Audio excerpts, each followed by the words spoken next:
Capítulo 62. As espadas e lâminas piratas se encontraram 1, 2, 3, 4 vezes. O roçar emanava faíscas, e toda uma tripulação gritava excitada, sem saber exatamente para quem. 2 piratas que haviam retornado da morte, exibindo um coração, lutavam um duelo de vida ou morte pelo navio de um pirata que não retornaria de Aramis. A lâmina de Jamil rasgou um pedaço de Snail a um lado das costelas, e em seguida o pirata manco sentiu um corte no rosto. Snail sentiu um joelho bambear, a coxa arder, a mandíbula estalar. Girou e atacou, e girou e atacou, e girou e sentiu a cintura receber um corte, a têmpora receber um soco e o plexo sangrar. Afastou-se e percebeu que o maldito pirata deformado que enfrentava ainda era muito perigoso. Mesmo com um único olho e uma perna de... A respiração foi estabilizando. Um único olho, uma perna de pau. Lâminas se roçaram mais 2, 3, 4. Os gritos continuaram enquanto Snail se mantinha com o corpo mais voltado para o olho que ainda enxergava de Jamil. Jamil bateu e virou. Snail percebeu que o pirata vinha com o dorso da mão direita em sua face e manteve o rosto parado à espera do golpe. O golpe pegou em cheio, estalando. Snail chegou a cuspir sangue com o golpe. No entanto, quem gritava fora Jamil. Havia um rasgo na diagonal na altura das costelas, de coração de crocodilo. Um golpe que não o vira, porque era um golpe aplicado enquanto a atenção do atacado estava em outra direção. Um golpe invisível, um golpe que era a especialidade de Jamil Coração de Crocodilo, com 2 olhos. E que Snail Galford havia roubado a técnica e aprendido bem. Bufando de raiva, Jamil avançou, como sempre, pelo lado do olho bom. Snail aparou com a lâmina de uma das facas e mais uma vez... Arg! Jamil atacou de novo e... Arg! Seu maldito filho da... Snail mais uma vez lhe cortou o lado cego. Jamil caiu de joelhos.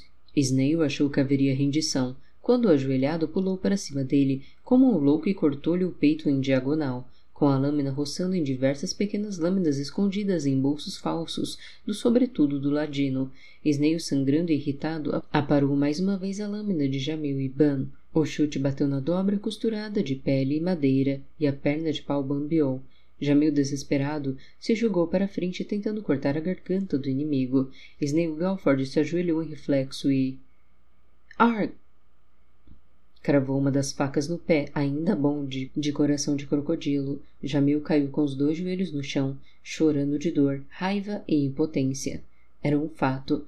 Ambos sabiam que o verdadeiro Jamil Coração de Crocodilo, aquele Jamil jovem que matou um crocodilo com as mãos e que enlouqueceu um rei, no auge de sua forma e inteligência, engoliria Snail Galford em uma luta direta. Mas não aquele Jamil. Não o que sobrara daquele Jamil. Alguém me traga um machado, disse a voz soturna de um Snail Galford diante de uma tripulação em choque. E me tragam o traidor Jim Hawkins. Seguindo o código pirata, os mercenários do Jolly Rogers permitiram, e os capitães de areia de Snail se agitaram quando o pequeno Twist lhe trouxe um machado de lenhador, afiado. Os outros trouxeram um velho Hawkins vermelho e assustado com aquele maldito que retornara da morte e subjugava um pirata lendário. Que todos os presentes testemunhem que eu, Snail Galford, reassumo por direito meu posto como capitão deste navio, a não ser que um de vocês ouse me desafiar neste momento pelo posto. Ninguém emitiu comentários. Para aqueles homens, Snail Galford se tornava um ser tão sombrio quanto qualquer versão de Jamil Coração de Crocodilo, um marujo mercenário transformado em capitão pirata por direito e merecimento, e talvez por motivos muito mais soturnos do que isso. Caído no chão, estirado de dor com a faca ainda cravada no peito do único pé, Jamil falava baixo e meio à dor. Você conseguiu, negro. As frases eram interrompidas por caretas e tosses. Você conseguiu ser, entre todos esses trastes, o mais próximo de mim. Snail ergueu o machado. Vozes se calaram e Jamil soube que iria morrer. Eu ainda não pareço com você, disse o negro antes de o machado descer em um ângulo violento. Jamil gritou. e percebeu que ainda estava vivo. Vozes de murmúrio correram pelo convés, e apenas um pedaço da perna de Jamil se separou do corpo. Você tem razão, pirata. Eu, dentre todos, sou o mais próximo de você, mas realmente sou o mais esforçado, mas ainda não sou da mesma laia que a sua, ou da de Gancho, ou de Flint, ou de Barba Azul, ou desse traste que aqui me traiu. Tanto o Coração de Crocodilo quanto Hawkins observavam atentos cada palavra, tentando entender se iriam morrer naquele dia ou não. Entretanto, eu serei maior do que todos vocês. Mas para isso, eu preciso aprender com vocês. E a partir deste momento, a vida dos dois e as almas de todos os presentes neste navio que comando são todas minhas. A partir deste momento, vocês serão meus conselheiros, mas também serão meus escravos. Farei de vocês homens ricos, se ficarem ao meu lado. Farei de vocês homens mortos, se escolherem o outro. Farei de vocês mortos-vivos, se não tomarem um lado. Lyriel Gambiani sentiu um arrepio com aquelas palavras e aquele tom de voz. O Snail Galford que ela via naquele momento era um homem muito diferente do que havia conhecido. Era um Snail potencializado, ainda mais calculista, ainda mais frio, ainda mais direto. Ela admitia que sentia medo disso, mas também sentia uma atração e uma perigosa excitação por aquela figura difícil de ser negada ou explicada. A partir deste momento, este homem derrotado não é mais Jamil, o Coração de Crocodilo. Ele será apenas Jamil, o Manco. Jamil olhou para a perna de madeira diminuída e para o pé perfurado, e por mais que odiasse profundamente aquela figura do negro insolente, tinha de admitir que alguma parte sombria e deturpada dentro de si também a admirava. Pai? Disse o jovem Twist, atraindo atenções no clima tenso. Snail olhou para ele. E quanto ao traidor velho? Deite-o aqui neste chão, pois preciso testar novamente o fio deste machado.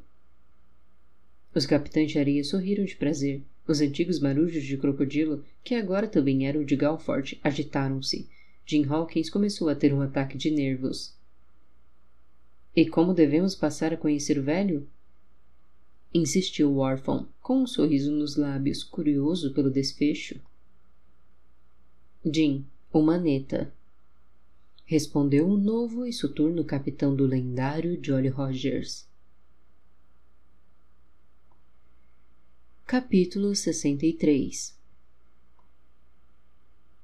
Os mercenários mais uma vez travaram no campo de batalha, e não apenas travaram, como também se afastaram abruptamente, temerosos e angustiados, e imagina a intensidade do acontecimento para que homens que veem coisas ruins todos os dias possam ter tido tamanha reação. Meninos escudeiros se viraram para sua rainha no deck de madeira ao ouvir o som que tomara de assalto aquela parte do porto de Andraine, e o mundo, tanto para o crédulo como para o ateu, tornou-se fantástico. Branca Coração de Neve não estava mais só. À sua frente, algo havia se erguido, algo com 6 metros de altura, apenas na parte de fora da água, com um corpo submerso, que possuía talvez 20 ou 30 metros de diâmetro, algo surreal e assustador o suficiente para enlouquecer um ser humano à simples visão, ou encantá-lo de maneira irreversível, algo como um monstro, algo como uma entidade, algo como um lendário rei. Os olhos eram do tamanho do tronco de um ser humano e havia uma pupila negra. A pele ao redor era cheia de brotoejas, lembrando a cor e a textura de moluscos, mas em uma intensidade gigante. Plantas nasciam de poros e pequenos animais marinhos acostumados a viver em simbiose mantinham-se presos àquela pele, como se fosse aquele ser um coral vivo. No lugar de onde haveria um nariz ou um focinho, saíam dezenas de trombas, com membranas que lembravam tentáculos, que se mexiam a todo momento. A boca parecia se localizar abaixo dos tentáculos. Não havia pelos, não havia reação diante de um ser de tamanha magnitude e unicidade.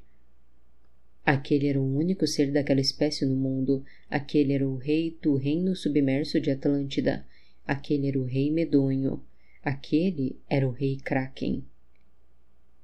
Pelo Criador! Sussurrou Álvaros com a espada baixa, próximo a João Hensel. João Hensel chocado demais para dizer qualquer coisa. Mercenários não sabiam mais se corriam ou se avançavam, tão próximos de seu objetivo quanto estavam, mas igualmente distantes da sanidade que há pouco se gabavam de possuir.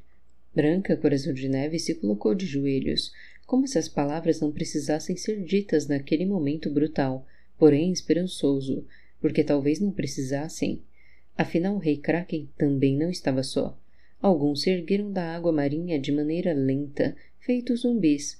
Saíam da água como se rastejassem por ela, como se entre o mundo líquido e sólido não houvesse diferença.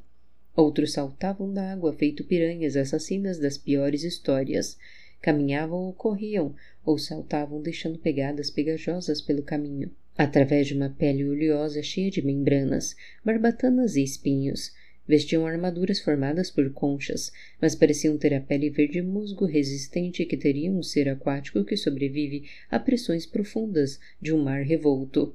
Tinham a cabeça arredondada com olhos que se aproximavam, um focinho achatado, uma boca quadrangular e projetada para frente, lembrando a boca de grandes sapos, e orelhas desproporcionais, em ângulos extremos.